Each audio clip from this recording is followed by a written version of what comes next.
Dama ko po, no, dama namin yung hirap nyo, no, at nararamdaman ko kung gaano po kasakit, kabigat ng inyong pinagdadaanan. The first reminder is, please believe and know that you are blessed. Araw-araw niyo pong sabihin yon sa inyong sarili, sa inyong pagdarasal. Sabihin mo, I am blessed. Keep repeating those words. You are blessed.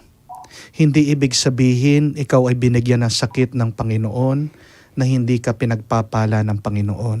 Hindi ibig sabihin na ikaw ay dumadaan sa pagsubok, merong pag-aalala na hindi ka mahal ng Panginoon. You are blessed. Okay? Remove your worries. Whenever you feel those fear, those anxieties, your worries, keep on repeating those words and feel that in your heart. You are being blessed still by God.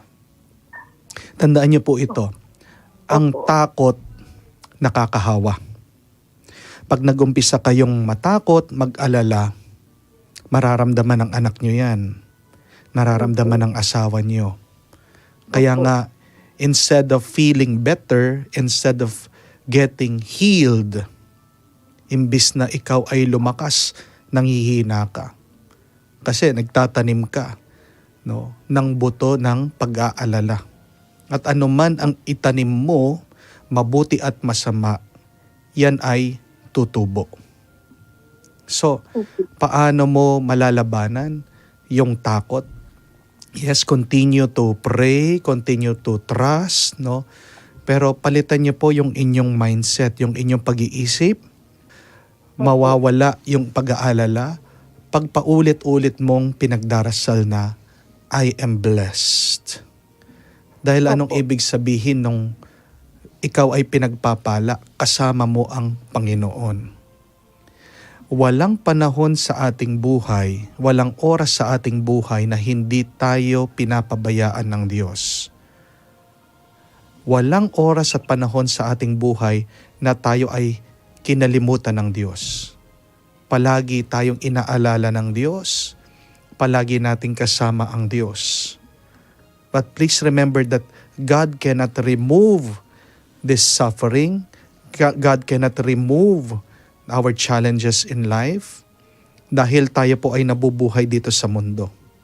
Habang tayo ay nandito sa mundo na alam naman po natin na hindi perpekto, we will experience imperfect things. Kamukha po ng inyong sakit. Isang bagay ito na hindi nyo ginusto, hindi ginusto ng inyong pamilya, maaaring hindi rin ginusto ng Panginoon, pero nandyan yan. Pero may dahilan. Kung yayakapin mo, kung tatanggapin mo, kung pagtitiisin mo, magiging matatag ka. Anong sabi sa Biblia? By your perseverance, you will be saved. So continue to persevere. And know that God continues to bless you. God loves you.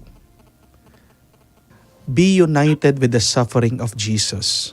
Pag masakit na yung inyong nararamdaman, makiisa kayo kay Kristo, tandaan nyo, dumaan din sa sakit si Kristo at humugot kayo ng lakas dun sa ginawa niya sakripisyo sa krus.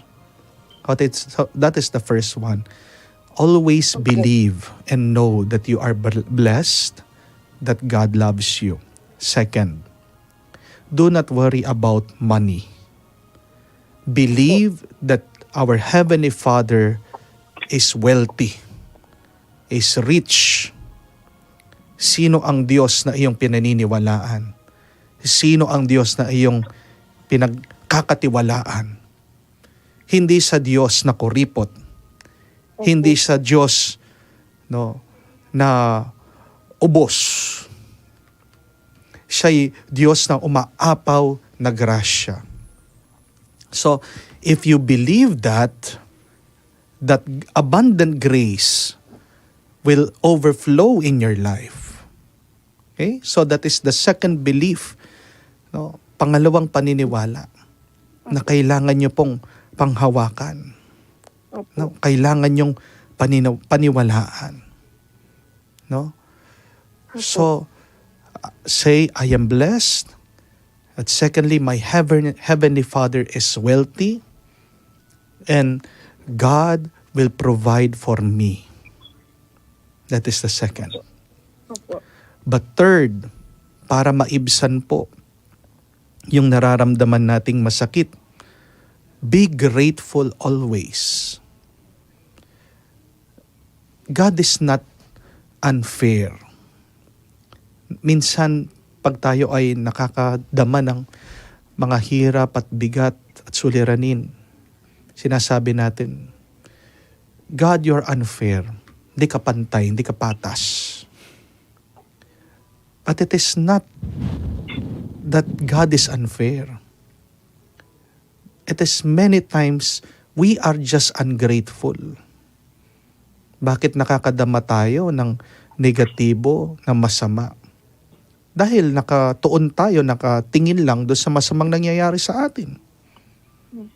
Pero bigyan mo ng pansin, ano pa ba yung mabuting nangyayari sa iyong buhay? And be grateful for that. Pag dumarating na, nararanasan mo na yung sakit sa katawan, just thank the Lord. Just praise God still. And see, God will replace that pain with relief, with peace. Bibigyan ka rin ng kaginhawaan ng Diyos as you continue to thank God for the other blessings sa mga ibang pagpapala na hindi mo napapansin. And then, you are given a time by God. Tandaan niyo po ito. Opo. Kahit na meron kayong sakit, binibigyan ka pa rin ng panahon ng Diyos. Use that time well. Oo, may pag-aalala, ano kaya yung mangyayari sa akin bukas? Pero ano ang sabi ng ating Panginoon? Yung ngayon pa lang, yan yung harapin mo. Yung ngayon, ano ang kailangan mong gawin ngayon? So, hug, embrace your children. Yakapin mong mabuti yung anak mo. Opo. Kausapin mo siya, spend time, no? Quality time. Ganon din po sa asawa nyo, no? Alam ko, pag meron tayong sakit, medyo nakakapagdabog tayo, iba yung ating ugali, iba yung ating feelings, but try your best, no? To overcome these bad feelings with kindness Opo. and bear patiently your suffering. No? Dahil tandaan niyo po, pain is mandatory, but suffering is a choice. Yung sakit, parte na ng buhay natin yan eh. Pero yung pagdurusa, desisyon mo yan. Maaaring masakit. Ano magagawa mo doon sa sakit na yon? You can deny it. Pwede kang magbuwisit, pwede sumama ang loob mo, o pwede mong tanggapin ito, pwede mong yakapin. At ialay mo na lang sa Diyos. Opo. Huwag mong hahayaan na manatiling na nakakulong sa iyong puso. Sabi, how can you heal? Open yourself up. Paano ka gagaling? Buksan mong iyong sarili. Kasi ano man ang bagay na isara mo dyan, di gagaling. Kailangan ng hangin. At ano ang hangin sa ating pananampalataya? Ang banal na Espiritu. So open yourself to God. Open yourself to your husband. Open yourself, no, to your kid, sa iyong anak. And always be thankful. Continue to be loving sa gitna ng iyong sakit na nararamdaman.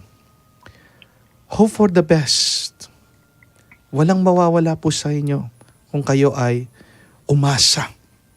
Sabi ko nga, habang may pag-asa, may buhay. May buhay. Opo. At ngayon pa lang, wag lang kayo maniwala. Dapat alam nyo na. No! Mas matibay po yon kaysa doon sa naniniwala.